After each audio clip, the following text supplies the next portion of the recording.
Let's begin by offering our respects to ISKCON founder Acharya and our preeminent Shiksha Guru, His Divine Grace, A.C. Bhaktivedanta Swami Srila Prabhupada.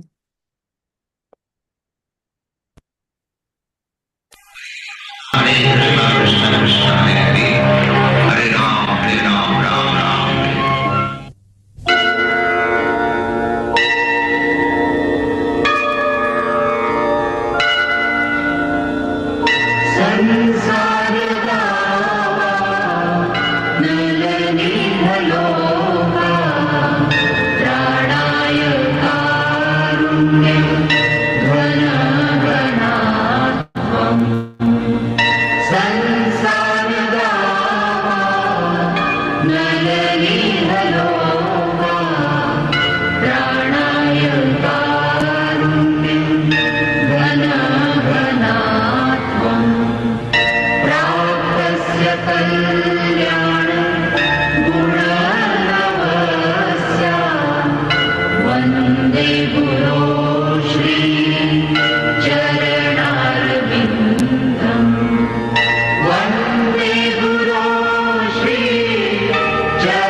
Srila Prabhupada ki Jai. Jai. Om Ajnana Timirandasya Jnananjana Shalakaya Chakshurun Militam Yena Tasmai Shri Gurave Namaha. Nama Om Vishnu Padaya Krishna Prestaya Bhutale Srimate Bhaktivedanta Swamin Iti Namine. Namaste Saraswate Deve Gauravani Pracharine Nirvishesha Shunyavadi Paschatya Deshatarine. He Krishna Karuna Sindhu Dina Bandhu Jagatpate Gopesha Gopika Kanta Radha Kanta Namostute Tapta Kanchana Gaurangi Radhe Vrindavaneshwari Vrishabhanu Sute Devi Pranamami Hari Priye Vancha Kalpa Taruvyascha Kripa Sindhu Evacha Patitanam Pavanebhyo Vaishnavebhyo Namo Namaha. Jai Shri Krishna Chaitanya Prabhu Nityananda Shri Advaita Gadadhar Shrivasadi Gaura Bhakta Vrinda.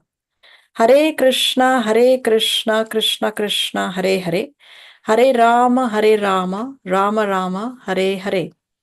Please repeat after me. Om Namo Bhagavate Vasudevaya. Om Namo Bhagavate Vasudevaya. Om Namo Bhagavate Vasudevaya. Om Namo Bhagavate Vasudevaya. Om Namo Bhagavate Vasudevaya. Om Namo Bhagavate Vasudevaya.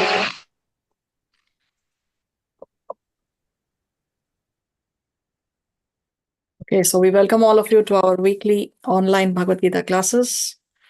We have with us here Auntie Neeta, Jolie, Jagrati, Varsha, Neha Chatlani, Ritu Lalwani, Meena Bharwani, Lal and Mehak Melwani, NC Venkatchari, then my parents are there, Manju, Swapna, Disha Melwani, we have Aja, Beena Dadlani, Venkatesh, Dipti Adnani, Shivani, and Amrita. Okay, so in the previous class, by the mercy of Srila Prabhupada, we were able to finish chapter number 17. And towards the end of the chapter, we discussed how we saw how Krishna explains the meaning of the words Om, Tat, Sat. So any activity... Sound is not clear, Katil. What's that? There is a disturbance.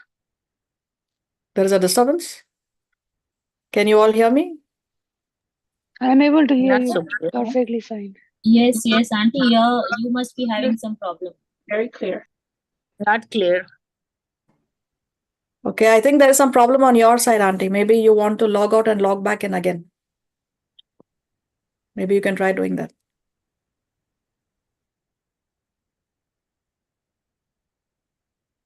Okay. So, Krishna explained how when we chant Om Tat Sat actually represents the absolute truth, and we can purify our activities by chanting these three words, Om Tat Sat. But we also discussed why is it that we chant Hare Krishna? No, we don't chant Om. We chant Hare Krishna as it is recommended to us by Lord Chaitanya Mahaprabhu and our previous acharyas and our founder acharya, His Divine Grace A.C. Bhaktivedanta Swami Srila Prabhupada. The reason is to chant Om, there are some rules and regulations. But to chant the Hare Krishna mantra, there are no rules and regulations. All the rules and regulations have been relaxed by Chaitanya Mahaprabhu, who's none other than Krishna himself. So therefore, our acharyas recommend that we chant the Hare Krishna Mahamantra. And in the concluding section of the 70th chapter, we saw how one can be elevated, from the tree of material existence.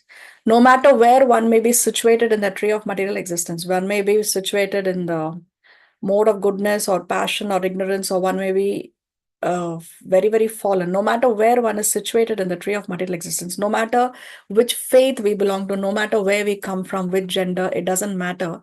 If we just take to Krishna consciousness, then we can be immediately elevated.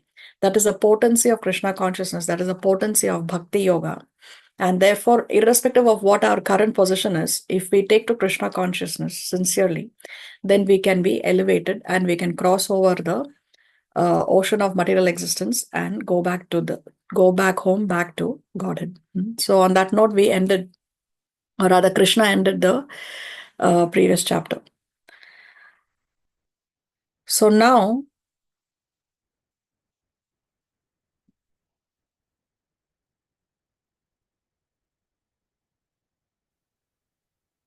we will be beginning the last and final chapter, chapter 18, titled Conclusion, the Perfection of Renunciation.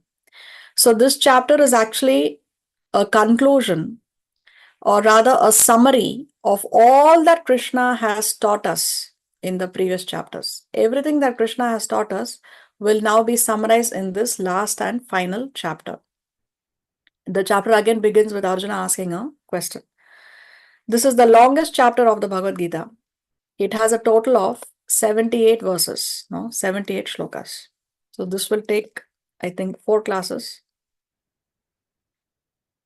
before we can finish this chapter and the course. Which is the second longest chapter of the Bhagavad Gita? Does anybody know or remember? Second chapter, Second chapter. How many verses in the second chapter? 72 something.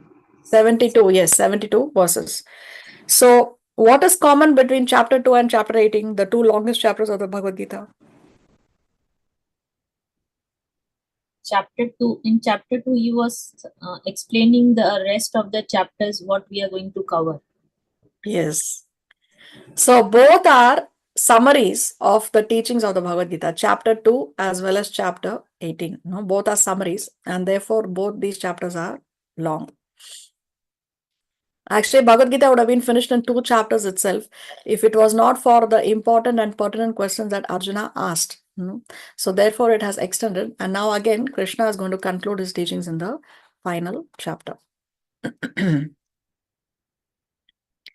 Who can read today?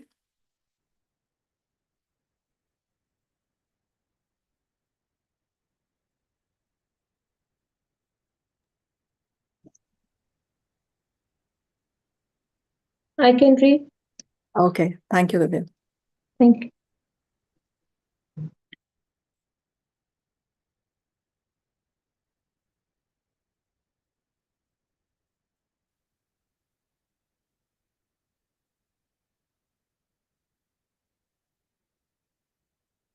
Okay, so chapter 18, conclusion, the perfection of renunciation, a total of 78 verses.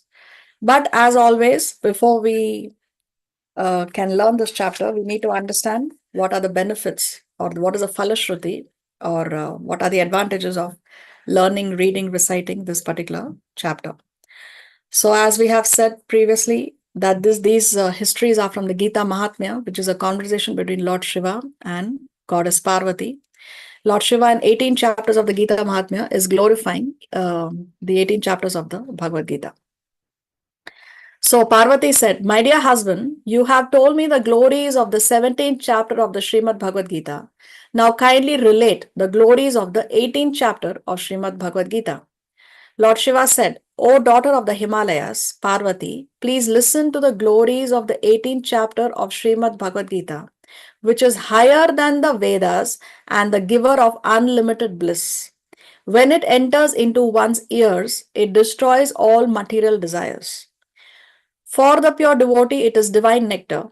It is Lord Vishnu's very life, and it is a solace to the hearts of Lord Indra and the demigods, as well as the great yogis headed by Sanaka and Sananda. One who recites it sends the messengers of Yamaraj far away. There is no other recitation which can so quickly destroy all sin and free one from the threefold miseries of this world. Now listen with great devotion." So Lord Shiva begins to narrate a history. So Lord Shiva says, Amaravati is the capital of Lord Indra's abode in heaven, and it was built by Vishwakarma, the celestial architect. Now Lord Indra is residing in Amaravati with his wife Sachi, and he is served by different devatas, different demigods. One day Lord Indra was sitting there peacefully, and he saw that a very, very beautiful person had arrived there, whom the servants of Lord Vishnu were serving. When he saw this, he fell down from his throne. So Indra has fallen down from his throne to the ground, and the people who were worshipping Lord Indra picked up his crown that fell off his head and placed it on the head of that beautiful person who has just arrived. And therefore, it indicates that now this new person, he is the new Indra. Then all the devatas and the denizens of heavenly planets performed arati. They sang songs to glorify the new Indra. Great sages came there, chanted Vedic mantras, and gave him their blessings. Gandharvas and Apsaras sang and danced joyfully. And seeing all this, old Indra was very much surprised. He thought, "This person has never dug wells, he has never planted any trees, he has never donated any grains during a drought, he didn't do any fire yagyas, he didn't give any charity. Then how come he has managed to get my seat? How come he has now become the new Indra?" So Indra felt greatly disturbed and went to Lord Vishnu in the ocean of milk and asked him questions. He asked, "I did so many fire yagyas and so many pious activities in the past to be installed as the king of heaven. But now this person has never done any of these things, and how come he has obtained my throne?" Lord Vishnu said that person has daily recited 5 shlokas from chapter 18, and as a result, he has attained results of all sorts of pious activities and yagyas, and after enjoying as the king of heaven for several years, then he will attain my abode. So if you also do the same, Lord Vishnu tells Indra, if you also do the same as him, you will also attain my divine abode. After this, Lord Indra took the form, I'm sorry. After this, Lord Indra took the form of a Brahmana, went to the town of Kalegrani on the banks of the river Godavari.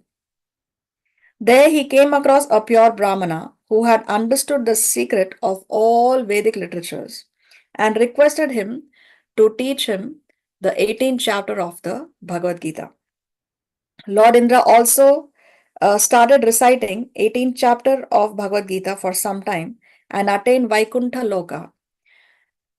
And there he realized that the pleasure he experienced as the king of heaven is nothing compared to the pleasure he was experiencing in Vaikuntha Loka. So, the conclusion, Lord Shiva says, "My dear Parvati, for this reason, the great sages especially chant this 18th chapter of Srimad Bhagavad Gita, and by so doing, very quickly attain the lotus feet of Lord Vishnu. Anyone who hears or studies this Gita Mahatmya very quickly destroys all sins which he has accumulated. And that person who remembers this discourse with great faith attains the results of all kinds of pious activities and great sacrifices. And after enjoying all worldly opulence, attains the abode of Lord Vishnu. So, this is the Gita Mahatmya of chapter 18, or rather, this is the Falashruti or the benefit of learning, reading, reciting, hearing, chapter number 18. So Srila Prabhupada explains, actually the Bhagavad Gita is finished in 17 chapters. The 18th chapter is a supplementary summarization of the topics discussed before. In every chapter of Bhagavad Gita, Lord Krishna stresses that devotional service unto the Supreme Personality of Godhead is the ultimate goal of life. The same point is summarized in the 18th chapter as the most confidential path of knowledge. As in the second chapter, a synopsis of the whole subject matter was described. In the 18th chapter also, the summary of all instruction is given. To emphasize the goal of surrender to Krishna, the essence of previous chapters is taught in the final chapter. Krishna begins his summary by reiterating his prescription that Arjuna should renounce the fruit of work, not work itself. Thus, Krishna reviews that dutiful, detached work brings no reaction.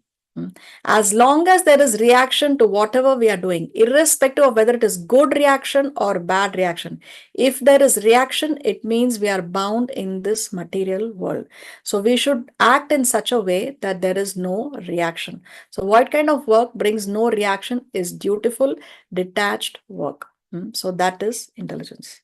So we will see how the first 12 shlokas are a summary of the karma section of the Bhagavad Gita. And then from shloka 13 to 18 is a summary of the jnana section. So Krishna has already explained all these different yogas. If you recall the yoga ladder, we will also be revisiting the yoga ladder in this chapter. So like this, let's see, I think we will be able to do till the 18th shloka if time so permits. And then in the next class, we will continue the rest of the chapter. So finally here you see towards the end of the chapter, Krishna talks about whom we should preach this knowledge to. And then we see Arjuna is firmly fixed. What these are Arjuna's concluding words in the Bhagavad Gita here in this section. And then the Bhagavad Gita concludes with Sanjaya's predictions. So Bhagavad Gita started with Dhritarashtra Ovacha and it ends with Sanjaya Ovacha. The last 5 verses are spoken by Sanjaya. Okay. So let's hear the verse.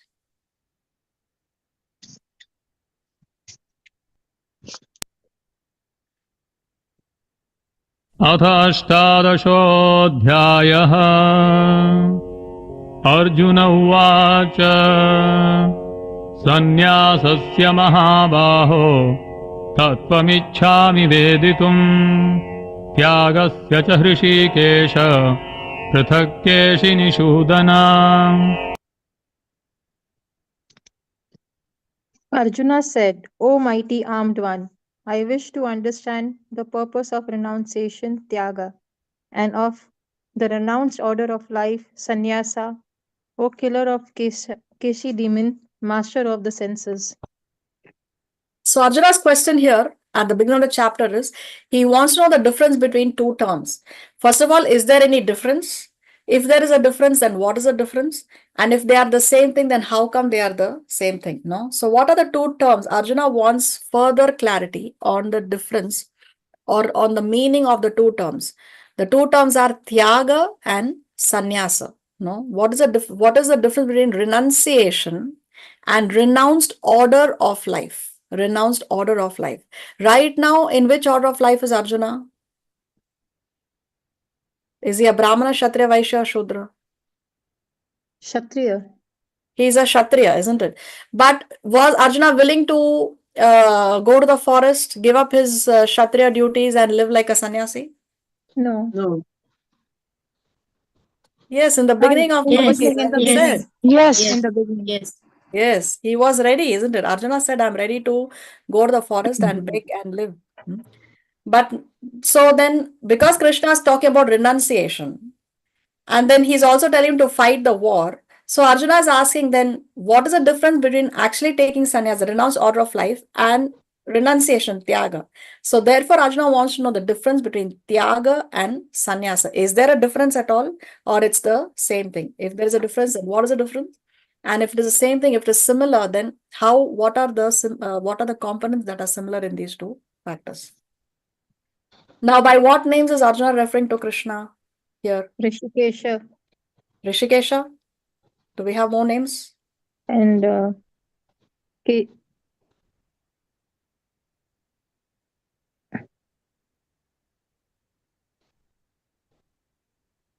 Nishudana. It says Kesi Nishudana. Yes, Kesi Nishudana. Do we have more names? Rishikesha.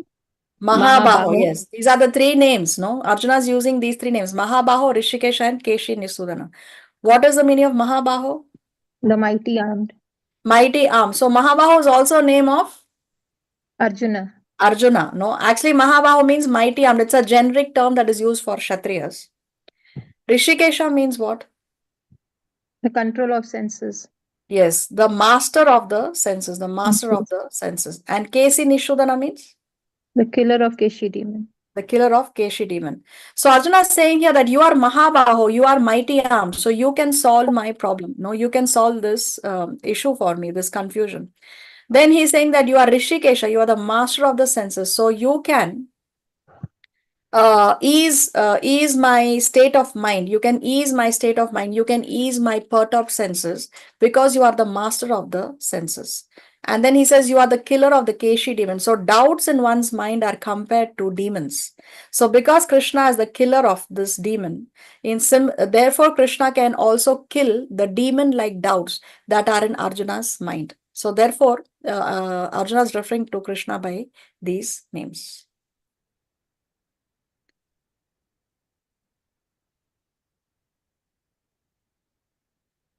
There is a line on the screen. How do I get rid of that?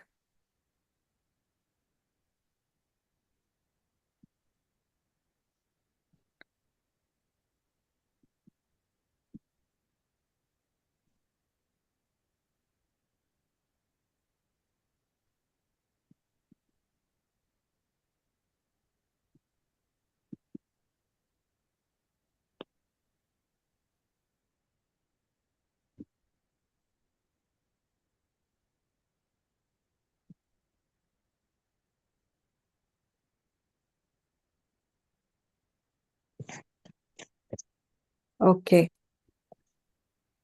So let us see Krishna's answer to Arjuna's question.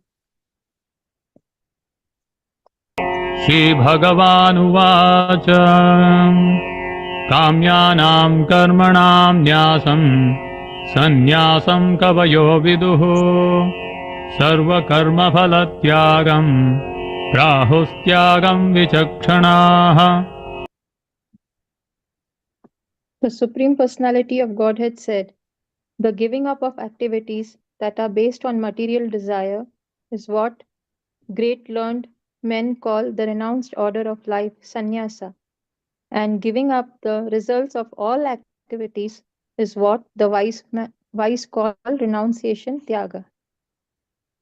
So Krishna begins answering Arjuna's question first of all by stating his own opinion or others' opinion. What do you think?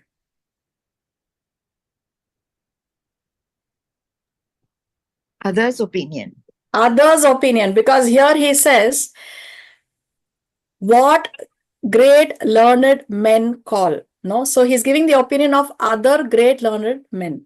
So according to the opinion of other great learned men, Krishna is saying, what is sannyas? Sannyas is the renounced order of life, which is the giving up of activities that are based on material desire. So one takes sannyas, one leaves home and goes and lives in the forest by begging. So giving up all activities that are based on material desires is sannyas, the sannyas the renounced order of life. And what is Tyaga? Giving up the results of all activities. So what is the difference here? According to the learned sages, what Krishna is saying, sannyas means you give up all activities, give up all material activities, and Tyaga means you give up the results of all activities. So that is renunciation, that is Tyaga, Krishna is saying, according to the opinion of other learned men. Let's see what Krishna says next. त्याज्यं दोषवदित्येके कर्म प्राहुर्मनीषिणः यज्ञदानतपः कर्म न त्याज्यमिति चापरे. Some learned men declare that all kinds of fruitive activities should be given up as faulty. Yet other sages maintain that acts of sacrifice, charity, and penance should never be abandoned. So Krishna is again talking about the opinion of others. Krishna is saying some learned men declare that all kinds of fruitive activities should be given up. Any activity that is giving you a fruit, that is giving you a result, no, that should be given up because it is faulty, because it is bringing a reaction. And yet some other sages maintain that these three activities should never be given up. What are the three activities that should never be given up? Sacrifice, charity, and penance. Yagya, dana, and tapa. So some people say that all fruitive activities should be given up. They are all faulty. And some others maintain that yagya, dana, and tapa should never be abandoned. So there can be a difference of opinion even amongst the learned men. And sometimes both can be correct. Both can be correct. So in such dilemmas, then one should consult with senior authority. One should consult with Guru, Sadhu, and Shastra as to what should be the right thing to do. Now, for example, Arjuna's dilemma, him not fighting the war because it is his kulla dharma, it is his duty as a family member to protect the elders of the family. So that is kulla dharma. He has to protect his kulla. He has to protect his family. On the other side, there is a kshatriya dharma where he has to fight the war and do his duties as a kshatriya, do his duty as a warrior. So both are correct. Both are correct. How can you say that only one is correct? So when there is such a dilemma, then one should be able to decide as to which is the higher truth. Both are correct, but which is more correct? No. So like that, we need to decide based on Guru, Sadhu, and Shastra. So here, Krishna is saying that there is a difference of opinion amongst the learned men. See, in the purport, Srila Prabhupada explains, there are many activities in the Vedic literature which are subjects of contention. For instance, it is said that an animal can be killed in a sacrifice, yet some maintain that animal killing is completely abominable. Although animal killing in a sacrifice is recommended in the Vedic literature, the animal is not considered to be killed. So what is the difference of opinion here? Some people say that yes, animals, we do, no, I mean, in the previous ages, the Brahmanas, they would sacrifice an animal in the yagya. It's called bali, no? They would sacrifice an animal in the yagya. So some people say that it is fine, and some people, so it is there. The Vedas do have a recommendation for that. And on the other side, some people maintain that animal killing is completely abominable. So how to understand this? The sacrifice is to give a new life to the animal. Sometimes the animal is given a new animal life after being killed in the sacrifice, and sometimes the animal is promoted immediately to the human form of life. So if one is in favor of sacrificing the animals in the yagya, what are the arguments is that the Brahmanas who have sacrificed the animal, they will chant some mantras and they will bring the animal back to life. So those Brahmanas were so powerful, they were so qualified that just by chanting some mantras, they could bring the animal back to life. But now in Kali Yuga, we do not have such Brahmanas. We do not have such qualified Brahmanas. Therefore, in Kali Yuga, Shastra explains that all kind of animal killing is abominable. So in the Kali Yuga, there is no recommendation for sacrificing animals in the yagya.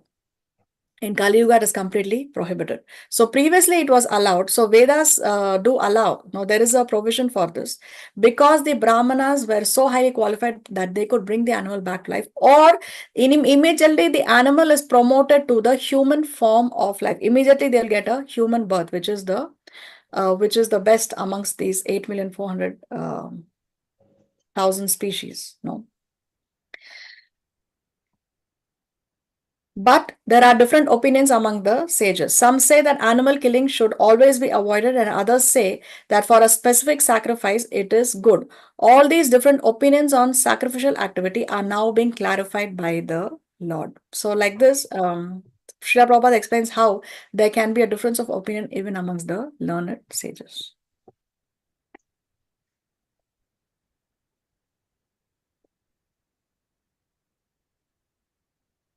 निश्चयं शृणु मे तत्र त्यागे भरतसत्तमा त्यागो हि पुरुषव्याघ्र त्रिविधः सम्प्रकीर्तितः.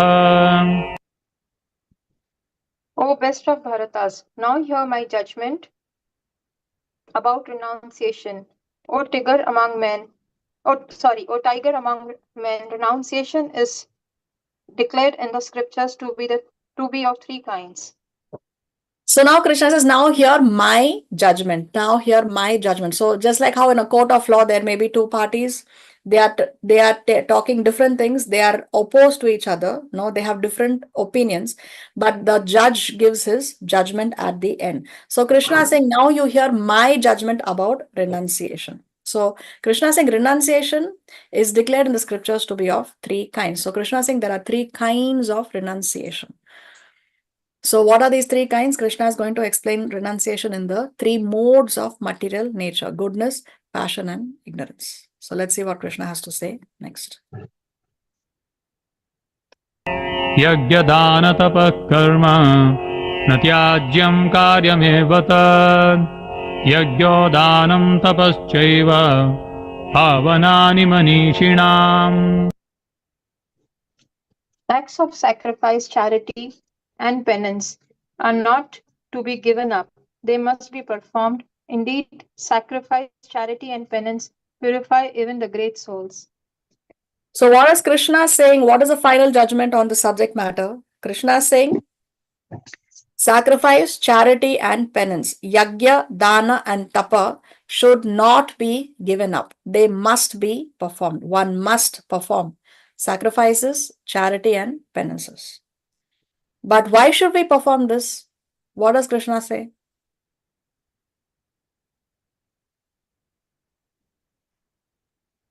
To purify even the great souls. Purifies the great souls. Yes, because it purifies us. It leads to purification. It purifies our heart of all material contamination. It removes all impurities from the heart. And there, because it is purifying, therefore, we should not give up sacrifice, charity, and penances. But in what mood we should perform these activities, that Krishna explains in the next verse. एतान्यपि तु कर्माणि सङ्गं त्यक्त्वा फलानि च कर्तव्यानीति मे पार्थ निश्चितं मतमुत्तमम्. All these activities should be performed without attachment or any expectation of result. They should be performed as a matter of duty, O son of Pritha. That is my final opinion. So in what mood we should perform? Krishna says we have to perform all these activities without attachment, without expectation of any result. So Krishna wants Arjuna to fight the war without being attached to the results of the war, without any expectation of result. He should not be thinking that if I fight this war, we will win and then we can enjoy this kingdom. We can get rid of our enemies and we can enjoy royal opulence. No, this Arjuna should not be fighting the war in this mood.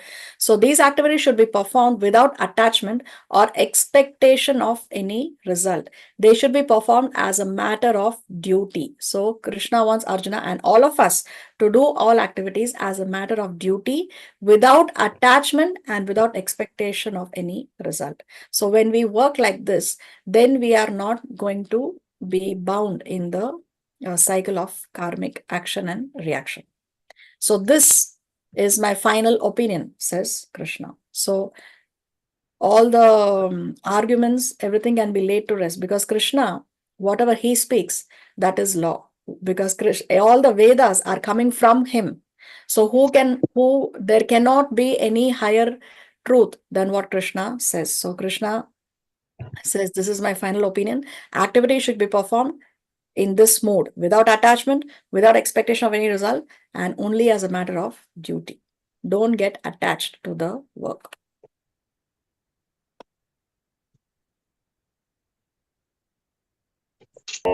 नियतस्य तु सन्न्यासः कर्मणो नोपपद्यते मोहात् तस्य परित्यागः तामसः परिकीर्तितः.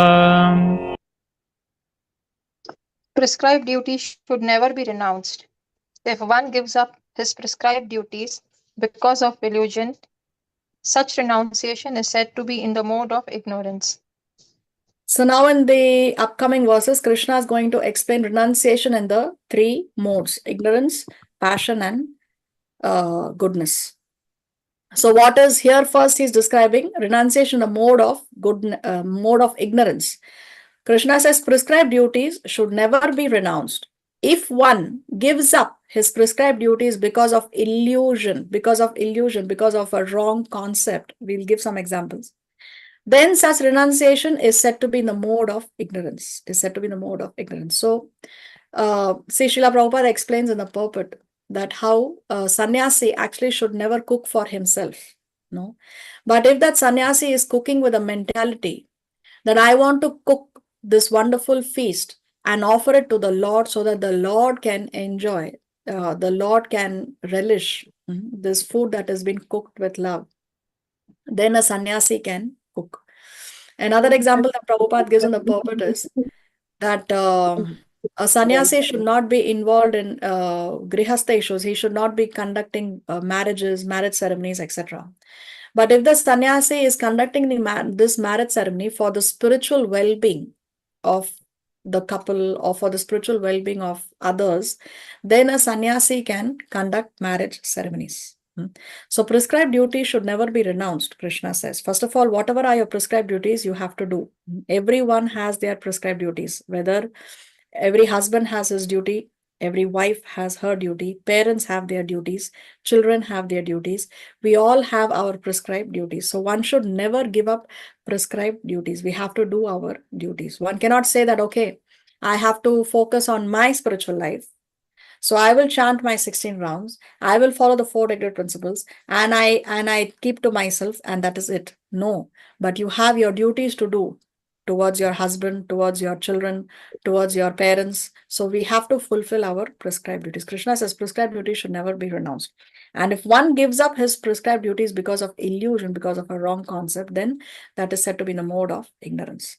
See here, Srila Prabhupada also, he's a sannyasi, but he used to perform marriage ceremonies. So this is from his biography. March 1971, Bombay.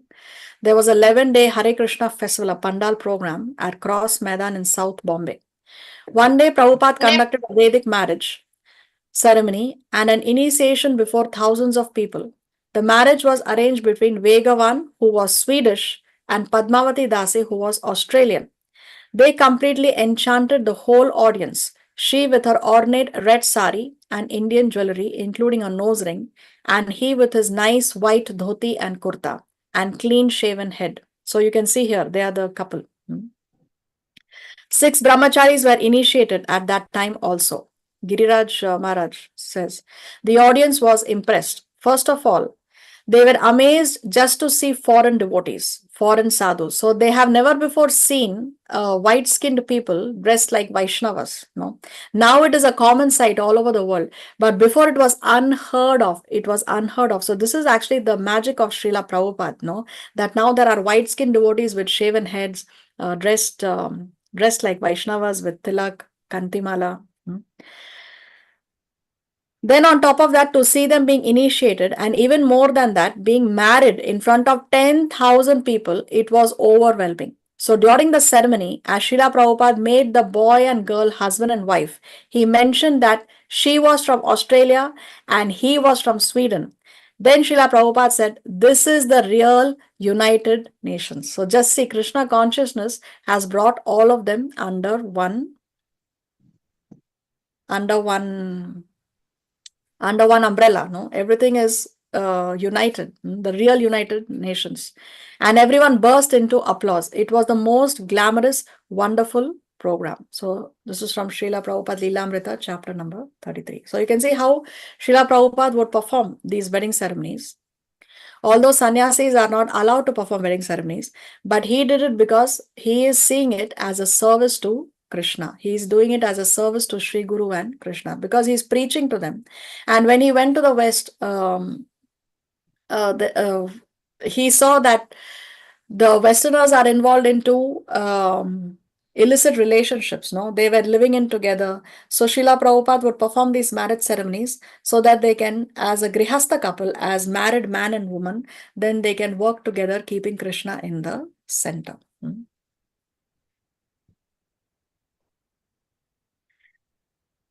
Srila Prabhupada, my Guru Maharaj, Srimad Bhaktisiddhanta Saraswati Maharaj Prabhupada, was creating more brahmacharis and sannyasis for preaching work, but I am creating more grihasthas because in Europe and America, the boys and girls intermingle. So it is very difficult to keep one brahmachari.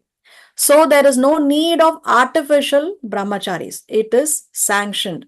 My Guru Maharaj wanted to establish Daivi Varnashram.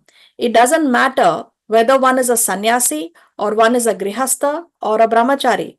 The main principle is Bhagawad Bhajan. But practically also, I may inform you that these married couples, they are helping me very much because, for practical example, I may say that one of my god brothers, a sannyasi, was deputed to go to London for starting a temple. But 3 or 4 years he remained there and he could not execute the will. Therefore, he was called back. So before Prabhupada, another god brother of Srila Prabhupada went to the West. He went to the UK and he tried to spread the Krishna conscious movement. But he was not able to do so and he was called back. Now I sent 3 married couples, all of them are present here. And they are working so nicely that within 1 year, we started our London temple. And that is going on very easily. So Srila Prabhupada had sent 6 devotees, 3 couples to the UK to spread Krishna conscious movement. And there, by the arrangement of Lord Sri Krishna, they happened to meet George Harrison from the Beatles. And then they recorded this this album, which was a Hare Krishna song, and other songs are there in that album. If you just Google the Hare Krishna album by George Harrison, you can listen to those songs. So this was happening at that time when Prabhupada sent him there. Okay, let's see what Krishna says next.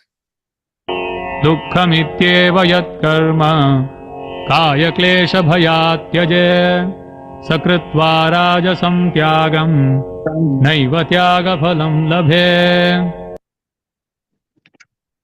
Anyone who gives up prescribed duties as troublesome or out of fear of bodily discomfort is said to have renounced in the mode of passion. Such action never leads to the elevation of renunciation. So here Krishna explains renunciation in the mode of passion. So what is renunciation in the mode of passion in Rajoguna? Krishna says anyone who gives up prescribed duties as troublesome. So someone may think that it's such a big problem to get up early in the morning in the cold winter and send your children to school, no, or just get up early in the morning to do your sadhana. So giving up prescribed duties as troublesome or out of fear of bodily discomfort. So one example of this is one may want to give up earning money out of fear that it is a fruitive activity. So one may think that if I earn money, when it is a fruitive activity, then I'll be entangled materially, no? So thinking that out of fear, no, that I should, if I earn money and I receive money and I live opulently, then it will lead to bondage. But what is real renunciation is, you can earn a lot of money, but you can use the money in the service of Krishna. So there is nothing wrong if one earns a lot of money. One may be riding a luxury car, one may be living luxuriously, but if one uses that luxurious home, one uses that luxury car, one uses his income in the service of Krishna, then there is no question of any bondage. Then there is no need for one to fear that it will lead to bondage, or out of fear of bodily discomfort. So one who gives up prescribed duties as troublesome or out of fear of bodily discomfort is said to have renounced in the mode of passion. Krishna is saying such action never leads to the elevation of renunciation. So if one is renouncing in this mode, then it will not lead to one's elevation. Only renunciation, a mode of goodness, can lead to elevation. Let us see now what is renunciation, a mode of goodness. कार्यमित्येव यत्कर्म नियतं क्रियते अर्जुन सङ्गं त्यक्त्वा फलं चैव स त्यागः सात्विको मतः. O Arjuna, when one performs his prescribed duty only because it ought to be done and renounces all material association and all attachment to the fruit, his renunciation is said to be in the mode of goodness. So what is renunciation, the mode of goodness? Krishna says, when one performs his prescribed duty only because it ought to be done, only because it has to be done, one does his prescribed duty without being attached to the work itself or without being attached to the fruits of the work. Renouncing all material association. So one renounces all material association and also one renounces the attachment to the fruit. Then this renunciation is said to be the mode of goodness. Now let's say somebody is going to a factory and he's working there in that factory from morning till evening. But in that work, when he's working in that factory, then he's not associating. No, there is no material association. He's doing his duty because it has to be done. He has to take care of his family. No, he has to send his children, give them good education, no, maintain his family. So he's doing his prescribed duty only because it has to be done. He renounces all material association. So he's not getting he's not associating with other materialistic or karmic or karmi people there in his workplace, and he's not attached to the fruit. No, he receives a salary, but that salary, with that salary, he does his duties, and also he uses the salary for Krishna conscious activities. So then such renunciation, Krishna says, is said to be in the mode of goodness. Now on the other side, in the previous one also there was this, no, one may give up prescribed duties because of fear of bodily discomfort. Now this same person who's going to the factory and he's working, he may think that it is so tedious, no, every day I have to go to work, no, and my boss is not very kind, and the work is very, very stressful physically, mentally. So it's easier to become a sadhu. Let me just give up everything and become a sadhu, no. But so this is not what Krishna is recommending. He's saying you have to do your prescribed duties, but you do it like this. How? You do it because you have to do it. It's your duty. You have to renounce material association and don't be attached to the fruit. Then that is renunciation in the mode of goodness. So this is what Krishna is recommending. Now Krishna describes an intelligent renouncer. Nadveshtya kushalam karma kushalenanusajjate tyagi sattva samavishto medhavi chinna samshayah.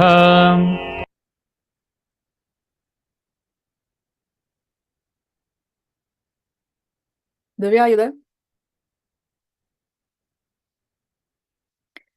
Divya, you're muted. Sorry. The intelligent renouncer, situated in the mode of goodness, neither hateful of inauspicious work, nor attached to the auspicious work, has no doubts about work. So who is an intelligent renouncer? So renounce but with intelligence, no? So who's an intelligent renouncer? An intelligent renouncer is one who is situated in the mode of goodness. He is neither hateful of inauspicious work nor attached to auspicious work. So he doesn't hate or like anything. No, for him, prescribed duties is prescribed duties, irrespective of whether the results are favorable for him or the results are unfavorable for him. No, he is neither hateful of inauspicious work nor attached to auspicious work. He just does his work as prescribed by the Shastras at the right place, at the right time, to the right people. And he has no doubts about work. So he has no doubts or concerns of whether this is right or wrong. Because if he works according to the injunction of the Shastra, then there is no doubt in his mind that what he is doing is right. So, irrespective of whether the results are going to be good or bad, he just does his duty. So, such a person is an intelligent renouncer, Krishna is saying.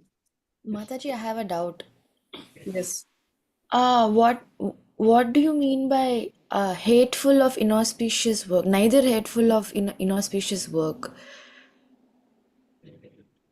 So he doesn't hate inauspicious work in the sense that if the results are going to be good for him, the work may be physically stressful for him or mentally stressful for him. So he may think that is inauspicious. So he doesn't hate inauspicious work, even though it is not something that he likes to do. Like Arjuna, for him, externally speaking, killing is not something that's very auspicious. It's not a very auspicious thing to kill your guru, isn't it? Right. So like that, such a person neither hates inauspicious work. He is neither he is attached to auspicious work. He just does what is the instruction of Guru, Sadhu, and Shastra. He does the things at the right place, right time, in accordance to Vedic injunctions, and just executes it. And so he doesn't hate it or like it. He just does it because it has to be done as a matter of duty. Okay. Thank you, Mataji. You're welcome. It is said in Bhagavad Gita that one can never give up work at any time. Therefore, he who works for Krishna and does not enjoy the fruit of results, who offers everything to Krishna, is actually a renouncer. So one cannot give up work at any time because we need some engagement. The mind needs some engagement, right? If somebody tells us, don't go to work, you stay at home, you will receive your salary, we can take the offer. But if that person says you stay at home, you receive the salary and you do nothing at all, you do zero activity, it's not possible for us to do zero activity because something we have to do. So Srila Prabhupada explains in the purport that one can never give up work at any time. Something, some engagement we need. Therefore, what is the solution? What is intelligence is? He who works for Krishna does not enjoy the fruitive results, who offers everything to Krishna, is actually a renouncer. So one doesn't have to take sannyas to be a renouncer. You can be a brahmachari, a grihastha, a vanaprastha. You can be in any of the four orders. You can be a student also. You can be married. You can be in you can be situated anywhere in the varnashram system and you can still be a renouncer. One can be a grihastha and still be a renouncer. So that is the point here. That is intelligence.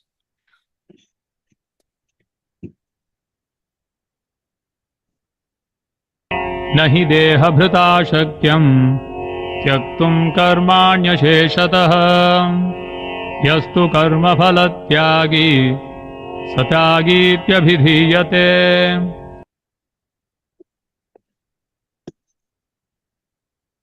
It is indeed impossible for an embodied being to give up all activities, but he who renounces the fruits of action is called one who has truly renounced. So see, Krishna says it is indeed impossible for an embodied being to give up all activities. Nahi, Krishna says nahi means never.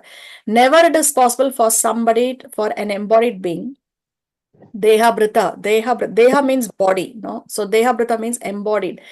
So it's nahi, it is impossible for an embodied being to give up all activities. So what is it that we have to do? We cannot give up the activity, but what we have to give up? We have to give up the fruits of the activity. So he who renounces the fruits of action is called one who has truly renounced. See, one may take sannyas, one may go to the forest. No, so externally speaking, he is renounced. But if his mind is still dwelling on the thoughts, or what my family must be doing right now, what is it that my children are working on right now, are they successful in their material life, or one is thinking about, oh, when I was in my grihastha life I was enjoying such lovely delicious food, and here I have to live on roots fruits. No, if his mind is still dwelling on his materialistic activities, then although externally he has taken sannyas, he is not truly renounced. He is not truly renounced. But one may be in the grihastha ashram, but his mentality is that all that I am doing, I am giving the fruits to you, oh my dear Lord Krishna. Then that person is truly renounced.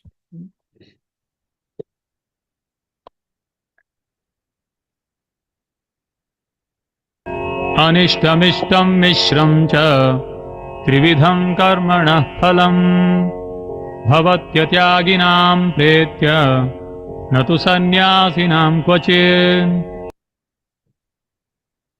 For one who is not renounced, the threefold fruits of action, desirable, undesirable, and mixed, accrue after death. But those who are in the renounced order of life have no such result to suffer or enjoy. So one may think, okay, I'm not taking sannyas, I'm here in the grihastha ashram. But then what about the reactions? The reactions will definitely come. So any action will definitely have a reaction. So what Krishna is saying, for one who is not renounced, the threefold fruits of action, desirable, undesirable, mixed, accrue after death. So if one is not renounced, then the reaction will come. The reaction may be desirable, the reaction may be undesirable, the reaction may be mixed, a mixture of desirable and undesirable. But those reactions will definitely come. But what about those who are in the renounced order of life? For them, there is no such result to suffer or enjoy. See, actually here, if you see, Krishna interchangingly uses the word renounced order of life and tyaga and sannyasa, tyaginam and sannyasa. Krishna will use these terms to indicate that actually there is no difference between the two. There is no difference between the two. If one has given up the fruits of his activity, then that is renunciation only. That is renunciation. So actually there is no difference between the two, Krishna is saying in this particular section. So if you give up the results of the activity, then there are no such results. Then the results will not bind you. There is no such result to suffer or enjoy, Krishna is saying. But if one is not in that renounced mentality, if one is still doing activities for his own sense gratification, not keeping Krishna in the center, then for him, these fruits of actions will definitely accrue after death. But that is not the case for one who is renouncing the fruits of his action. So here, so long Krishna has explained the karma or re-explained the karma section of the Bhagavad Gita. Now he will explain the jnana section of the Bhagavad Gita. Let's see what Krishna says next. Panchaitani mahabaho karanani nibodha me sankhye kritante poroktani siddhaye sarva karmanam. O mighty armed Arjuna, according to the Vedanta, there are five causes for the accomplishment of all actions. Now learn of these from me. So for any action to be accomplished, there are 5 factors that have to be considered. Krishna is saying that there are 5 causes, 5 reasons why any action is accomplished. If any action has been done, then there are 5 factors that are involved. Now, what are these 5 factors? Krishna says he's going to explain. So let's see what Krishna says in verse 14. Adhishthanam tatha karta karanam cha prithagvidham विविधाश्च पृथक् चेष्टा दैवं चैवात्र पञ्चमम् The place of action, the body, the performer, the various senses, the many different kinds of endeavor, and ultimately the super soul. These are the 5 factors of action. So, what are the 5 factors for any action to be performed? Krishna says the place of action, the body, adhishthanam. Adhishthanam is the place of action. Then comes karta, the performer who is performing the action. Then comes karanam. Karanam means the various senses, the instruments by which that activity is conducted. Then comes cheshta or the endeavor. Every activity requires a certain endeavor on the part of the performer of the action. No? So the endeavor, cheshta. And finally, the most important one is daivam. Daivam means the super soul. So the super soul, he is the ultimate, he is the most important amongst these factors. Because if the super soul doesn't sanction, then no activity can be performed. So this is the ultimate and the most important amongst the five factors of action. What are they? The place of action, the performer of the action, the instruments by which that action is performed, which is the various senses, the different kinds of endeavor, the cheshta, and ultimately the super soul. See here. The place of action is the body of the living entity. Karta is the performer or the worker, that is the consciousness reflected in the false ego, because one falsely thinks that I am the doer. Why Krishna is mentioning these 5 causes is that so we understand that we are not the only doers. We are not the only doers. No, where out of false ego, we think that it is I who studied hard and therefore I was able to do well in the exams. It was I who have worked hard and therefore I was able to make this kind of money. It is I who have worked on my beauty and therefore I was able to win the Miss Universe contest. No, that is coming out of false ego. So actually there are 5 factors of action. So karta, the performer, the worker, that is the consciousness reflected in the false ego, refers to the soul because he is to bring about the results of his activity. Then karanam, or the instruments of action, the senses. So when we want to do something, we use our senses to perform that particular activity. Then cheshta, the endeavor, the effort that one does to execute the activity. And the ultimate cause, the super cause, the most important is the super soul. So all our activities depend on the will of the super soul. If Krishna does not sanction, then even a blade of grass cannot move. Even the blade of grass cannot move. See here, if there is let's see the 5 causes of the action of doing good business. Let's see with an example. If a good business has to be done. So what is the place of action? The businessman goes to a marketplace where there are many customers. So that is the place of action. The performer is who? The businessman himself. What are the instruments? Now, through his eyes, through his ears, he sees the product, he sees the quality of the product, he hears from other people what are the different offers, what is the price, no? So, which is a good deal, which is a bad deal? Is somebody trying to cheat me? So, he hears different offers. So, the instruments are the senses for this businessman. And endeavor, the business that will be conducted. So, if everything is good, then he wants to conduct that business. A deal is struck. So, that is the endeavor. And ultimate cause, of course, above all, is the help from the super soul who dictates in such a way that everything is successful spiritually or materially. So the super soul has to sanction, okay, fine, this activity, this business deal should be carried out. So these are the 5 causes of the action of any activity. Place of action, performer of the action, the instruments, the endeavor, and the super soul. Let's see what Krishna says next. शरीरवाङ्मनोभिर्यन् कर्म प्रारभते नरः न्यायं वा विपरीतं वा पञ्चैते तस्य हेतवः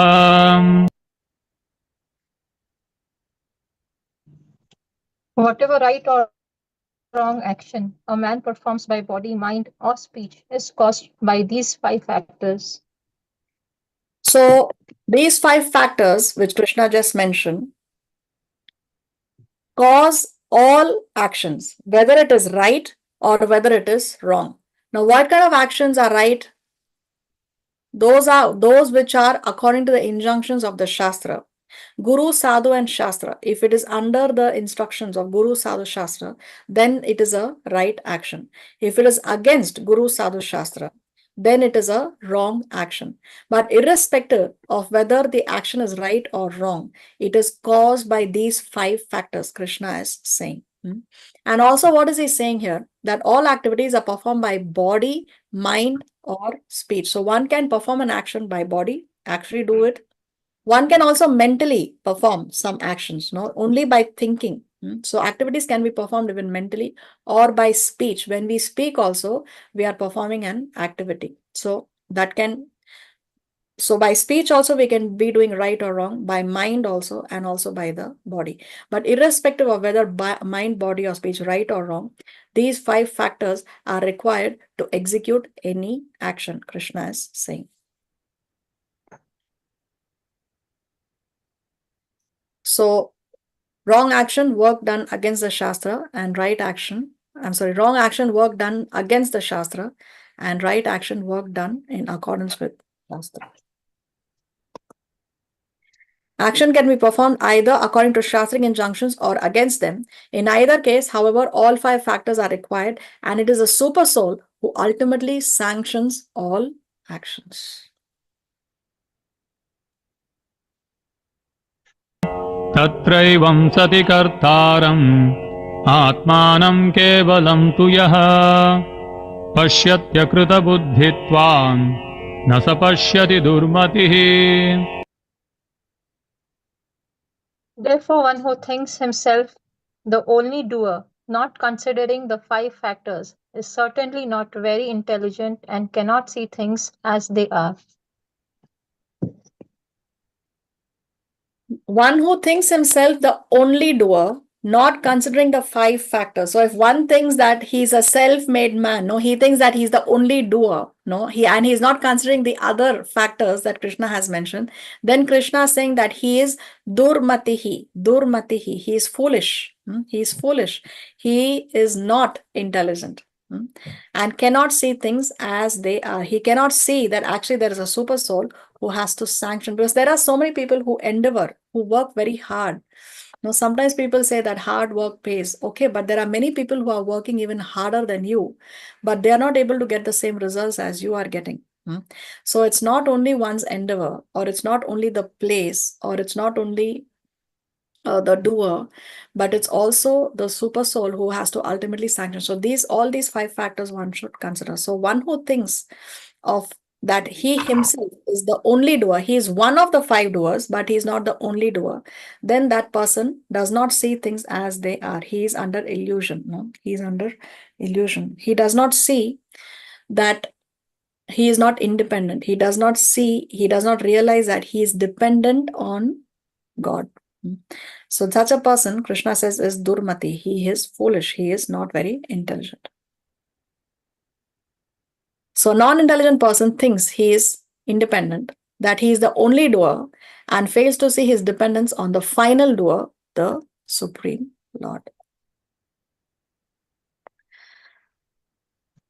Thinking, by my power I have done it, keeps one bound in the material world. Therefore, in this verse, Krishna uses the word kevalam, only. Only I have done it. In 3.27, Krishna referred to such thinking. Kartaham iti manyate. Thinks I am the doer. Aspect only for vimudhas. Mudha means foolish. Vimudhas means very foolish. So one who thinks I am the doer, that person is a vimudha, very foolish, or ass-like people. Then in 16.14, he characterized such thinking. Ishvaro ham aham bhogi. I am the Lord of everything. I am the enjoyer, as demoniac. Here again, and this time quoting Vedanta as his authority. So here, Krishna says, no? Where did he say? Vedanta I think we missed it. Okay, it's there in one of these slokas. Okay. Quoting Vedanta as his authority, Krishna points out the lack of intelligence and the foolishness inherent in thinking ourselves as the controllers and doers. Pashyati akrata buddhitvan na sa pashyati durmatihi. Where is that Vedanta thing? Yeah, no. O mighty and Arjuna, according to Vedanta. So here he is quoting from the Vedanta. Vedanta means Veda Anta, the conclusion of all the Vedas. That's the meaning of the word Vedanta. Okay, let's see what Krishna says next. यस्य नाहङ्कृतो भावो बुद्धिर्यस्य न लिप्यते हत्वापि स इमान् लोकान् न हन्ति न निबध्यते. One who is not motivated by false ego, whose intelligence is not entangled, though he kills men in this world, does not kill, nor he is bound by his actions. So previously Krishna said, who is a durmati, who is a foolish person, and here he is talking about the intelligent person. So one who is not motivated by false ego, whose intelligence is not entangled. So he is telling Arjuna, actually, you have to fight, no, but not out of false ego. You fight because you want to execute the instruction of Guru and Krishna. You fight because it is your duty as a Kshatriya. No, it's your duty as a Kshatriya to fight. So one should not be motivated by false ego. Arjuna should not fight thinking that I will enjoy a kingdom. Arjuna should fight thinking that it is my duty as a Kshatriya to fight. So Krishna is saying one who is not motivated by false ego, whose intelligence is not entangled, though he kills men in this world, does not kill. So he's telling Arjuna that although you will kill, you are actually not killing. Why? Because Arjuna will not receive the reaction to that action of killing. So of course it's not only for Arjuna, it's for all of us. When we perform an activity in this mood, then we will not be bound by our actions. So then, even though one is killing men in this world, one does not kill, because one is just executing the instruction of Guru, Sadhu and Shastra. See, Srila Prabhupada writes in the purport. In this verse, the Lord informs Arjuna that the desire not to fight arises from false ego. Now, how can the desire not to fight come from false ego? Because one may think it's very noble. It's very noble of Arjuna that he doesn't want to fight the war. It's very noble of Arjuna that he's willing to go to the forest. No. But then see what Srila Prabhupada explains. Arjuna thought himself to be the doer of the action, but he did not consider the supreme sanction within and without. So Arjuna, out of false ego, he's thinking that I will not fight the war because he's thinking that I am the only doer. But he is not considering that Krishna is there. No, Krishna is actually present there personally on the chariot and he's telling him to fight. So Arjuna, out of his false ego, he's thinking that I am the only doer and I will not fight the war. So if I don't fight the war, then all these people will be saved. All these people will not die. No. Now again, we have to understand that Arjuna is a pure devotee. He is not under any kind of false ego, but this is only a leela that is being played out for our benefit. Okay. So that we should always remember. So let's read this again. In this verse, the Lord informs Arjuna that the desire not to fight arises from false ego. Arjuna thought himself to be the doer of the action, but he did not consider the supreme sanction within and without. If one does not know that a super sanction is there, why should he act? But one who knows the instruments of work, himself as the worker, and the Supreme Lord as the supreme sanctioner, is perfect in doing everything. Such a person is never in illusion. Personal activity and responsibility arise from false ego and godlessness, or a lack of Krishna consciousness. Anyone who is acting in Krishna consciousness under the direction of the super soul or the supreme personality of Godhead, even though killing, does not kill, nor is he ever affected by the reaction of such killing. When a soldier kills under the command of a superior officer, he is not subject to be judged. But if a soldier kills on his own personal account, then he is certainly judged by a court of law. So this we can understand by this example. If this person kills because his superior has ordered him shoot, and he shoots, he is not going to be tried in the court of law. In fact, he will be awarded. No, he will be awarded. But if he kills on his own personal account, then he is answerable to the court of law and he will be judged. No? A judgment will be passed. So when one acts just executing the order of Guru and Krishna, then one does not get the reaction to that action. If one does out of his own, for his own personal sense gratification, then the reaction will come. The last verse for the day we will see. ज्ञानं ज्ञेयं परिज्ञाता त्रिविधा कर्म चोदना करणं कर्म कर्तेति त्रिविधः कर्म संग्रहः. Knowledgeable, the object of knowledge, and the knower are the three factors that motivate action. The senses, the work, and the doer are the three constituents of action. Knowledge, the object of knowledge, and the knower are the three factors that motivate action. So there are three factors that motivate action. Motivate action means they motivate us to perform a certain action. No, it's like they inspire us. They inspire us, or they give us an impetus to perform a certain action. So what are the three factors that motivate action? Krishna says knowledge, object of knowledge, and the knower. Jnana, Jnaya, and Parignyata. Jnana and Jnaya we have already seen in the most technical chapter of the Bhagavad Gita. Which is the most technical chapter of the Bhagavad Gita? Anybody remembers? Which did we say is considered to be the most technical chapter of the Bhagavad Gita? 13. That's right.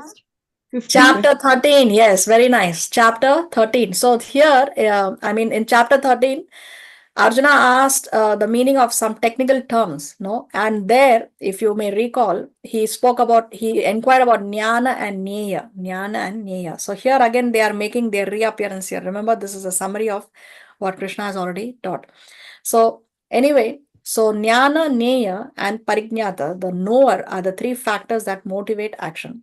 Then Krishna talks about the three constituents of action. What is it that one requires to perform that particular action? So the three constituents of action are what?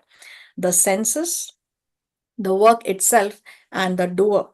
So these are the three constituents of action. Here Krishna is explaining the three factors that motivate action and the three constituents of action. Sri Srila Prabhupada explains this so nicely in the purport. There are three kinds of impetus for daily work: knowledge, the object of knowledge, and the knower.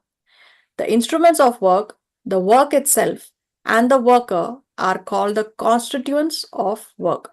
Any work done by any human being has these elements. Before one acts, there is some impetus, which is called inspiration. Any solution arrived at before work is actualized is a subtle form of work. Then work takes the form of action. First, one has to undergo the psychological processes of thinking, feeling, and willing, and that is called impetus. The inspiration to work is the same if it comes from the scripture or from the instruction of the spiritual master. So why? Because a spiritual master is going to speak exactly what is from the scripture. A bona fide spiritual master will never speak anything that is not there in the Shastra. So it's the same, irrespective of whether it is coming from the Shastra or if it is coming from the Guru. When the inspiration is there and the worker is there, then the actual activity takes place by the help of the senses, including the mind, which is the center of all the senses. The sum total of all the constituents of an activity is called the accumulation of work. So here, let's see for even further understanding. So what are the motivators of action? Krishna said Jnana, Jnaya, and Parignyata. The knowledge, the objective of knowledge, and the knower. So say a person goes to see some scenic flowers, birds, etc. That time there is Jnanam, Jnaya, and Parignyata. So Parignyata is the person. who is the knower, who wants to be the knower.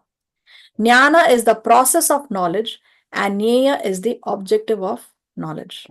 Another example, someone studying engineering, Jnanam, but the objective of knowledge, but the objective is not knowledge, but employment and then enjoyment, Jnayam. So, see in this example, if somebody is studying engineering, so there is Jnana, there is knowledge because he is acquiring knowledge. But the objective of that knowledge, his objective of going to that college is not that I want the knowledge. He is not going there because I want to learn. He is not going there because I want the knowledge that is being given. I mean, there may be one or two freak cases, but generally one goes to college, one goes to get higher studies because then he thinks that if I have my degree, if I have my education, then I will have a good job. Then I can enjoy a nice, comfortable life. I can take care of my family. I can take care of my children like that. No. So the objective is not knowledge, but employment and then enjoyment. Jnayam. So that is Jnayam. So Jnanam, Jnayam, Parijnata. These are the three factors of action. The three factors of action means the motivators, the three motivators of action. Then coming to the constituents of action, the components or elements of action or any work that is done. So what is that? I'm sorry. Karanam is the instrument by which the action is done. So it is the senses. With the help of the senses only that action is done. After the motivation, now actually the action has been carried out. So for that, what do we need? We need the senses. Karma is the action itself that is done, and Karta is the doer, one who's actually doing that particular action. So these are the three constituents of action. So for example, say if a person wanted to be an eloquent speaker. So then, first of all, the person has to be there who is going to become a good speaker. Then he has to have that voice. No, if he is dumb, if he doesn't have a voice box, then how is he going to speak? So the voice has to be there. That is his instrument. And the person has to speak. And the person speaks several times so that he becomes a good speaker. So that is the action. He has to speak and he has to speak several times so that practicing it, he becomes a good speaker. So these are the three constituents of action, Krishna is saying. So yeah, this is a bit technical again, because here Krishna is summarizing the most technical chapter. But we don't have to worry about all this so much. We just chant Hare Krishna and be happy. So coming to the summary of these first 18 verses, the 18th chapter begins by addressing the frequently asked question that seems to pop up again and again. So if you go and see the chapter 3 and chapter 5 began with this same question only. Arjuna asked this same question. And again, chapter 18 is beginning with the same question. So this question is coming up again and again by Arjuna. So chapter 18 again begins by addressing the frequently asked question that seems to pop up again and again. If working in this world seems to attract karmic reaction and implicates us in a web of worldly complexity, is it not safer that we give up work altogether? Krishna disagrees and reiterates that activity is not bad per se. The root of entanglement is the materialistic mentality with which we act, thinking ourselves the controller and enjoy. So the problem here is not the activity, but the mentality with which we do the activity. If we do it with the mentality that this is my service to Guru and Krishna, then we will not be entangled. So it is the mentality that matters. So the root of entanglement is the materialistic mentality with which we act, thinking ourselves the controller and enjoyer. In reality, however, there are 5 causes which bring success to any activity: the individual soul, the body, the senses, the endeavor, and ultimately the super soul. Since we are only one of the 5, we should never have an overvalued estimation of ourselves.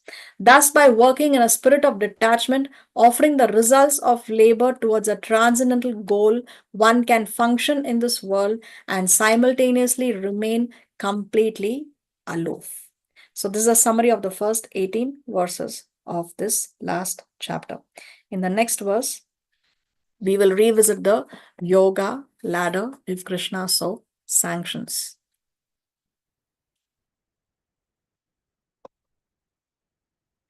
Do we have any questions or doubts or comments?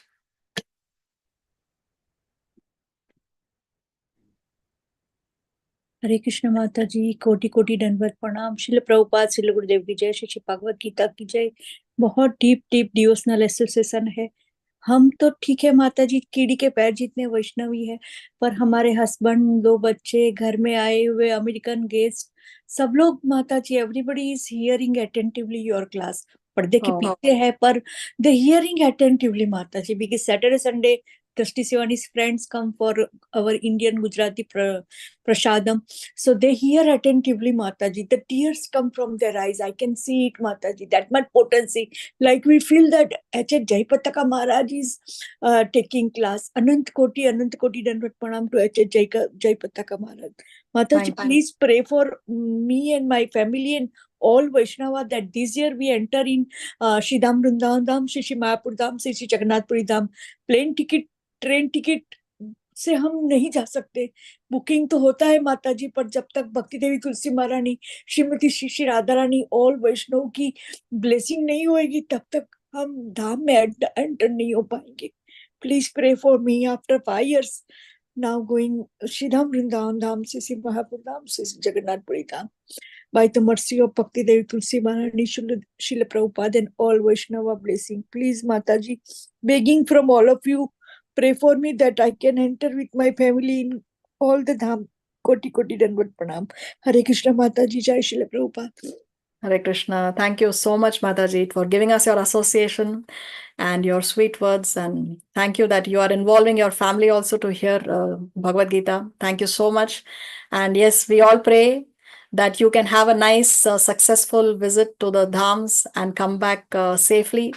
And please pray for all of us also, Mataji. When you're in the dham, Vrindavan, Jagannath Puri, Mayapur, please also pray for our spiritual well-being. Please remember us in your prayers, Mataji. Thank you so much.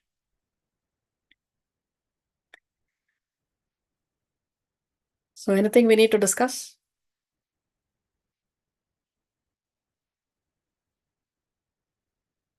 Shri Kartik month is coming, Mataji. Please inform all the Vaishnava at 2-3 minutes. We know that it's too late, but please Mataji, give us 2-3 minutes. What I will do, we spoke about the Kartik month last time.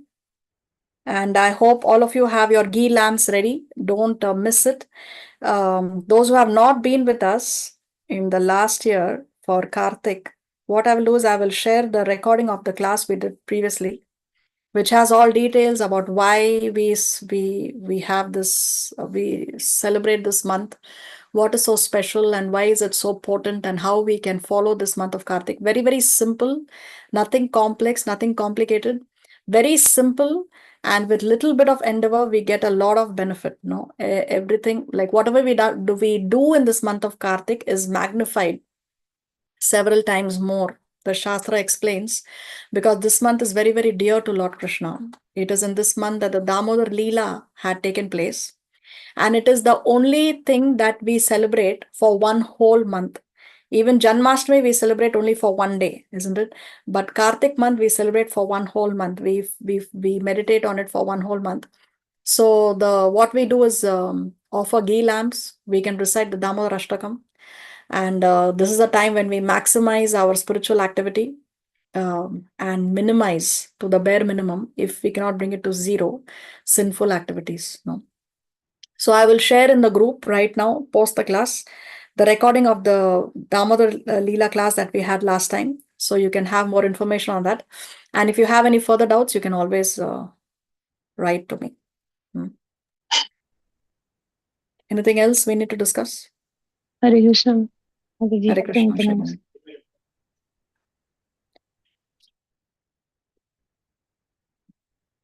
Vrinda Gopika Mataji, when you will be in Mayapur, Mataji? Mataji, not qualified to enter in a dham in a Shri Kartik month because my Prabhu and kids are newcomer Vaishnava. So I am going 25 November to 25 December. Oh, okay. Okay. Because वो time में बहुत भीड़ होती है और वो लोग इतनी सिंसियरली साधना 3 बजे उठना, वो सब उनके लिए थोड़ा हार्ड हो जाएगा, फिर नेक्स्ट टाइम नहीं आएंगे. सो I am going after Kartik month, 25 November to 25 December. So in that 1 month, you will visit Vrindavan, Jagannath Puri, and Mayapur also. Yes, Mataji, and Jaipur Dham and Jaisalmer Dham. And my daughter said, I will take you in a Banaras Dham and Gaya Dham. Oh, Because she is worshipping Lord Shiva. wow. Jai. Mataji, please remember us in your prayers, Mataji. Please pray for me Mata ji कि जा पाए, enter हो पाए धाम में। Entry ऐसे ही नहीं मिलती है, वैष्णव की सेवा से, वैष्णव की कृपा से ही मिलती है माता। Definitely, definitely, Mataji. You will definitely get nice darshan. Okay. Anything else we need to discuss? So the last day to submit the exam is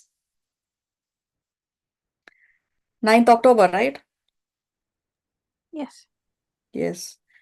So I hope you have read my message in the group. The last day to submit all pending exams would be 20th November. 20th November. All the guest links are available in the group for all the past exams. Please start submitting your past exams, and beyond 20th November, we will not be able to accept any past exams, because then we will be sending the certificates to be made and to be signed, etc. No. So if you have any past pending exams, please make it a point to submit all of them by 20th November. That is the last date. Okay then, so since there is nothing more to discuss, see you all in the next class. We will continue with chapter 18, if Krishna so sanctions. Till then, have a nice weekend. Krishna consciousness. Vancha kalpataruvhyascha kripa sindhu vyayevacha patitanam pavanebhyo vaishnavebhyo namo namaha. Srila Prabhupada ki jai, Srimad Bhagavad Gita ki jai. माता जी Hare Krishna. माता जी कोटि कोटि Hare Krishna. Thank you, Mataji. Hare Krishna. Krishna. Hare Krishna. Hare Krishna. Hare Krishna. Hare Krishna. Hare Krishna. Thank you.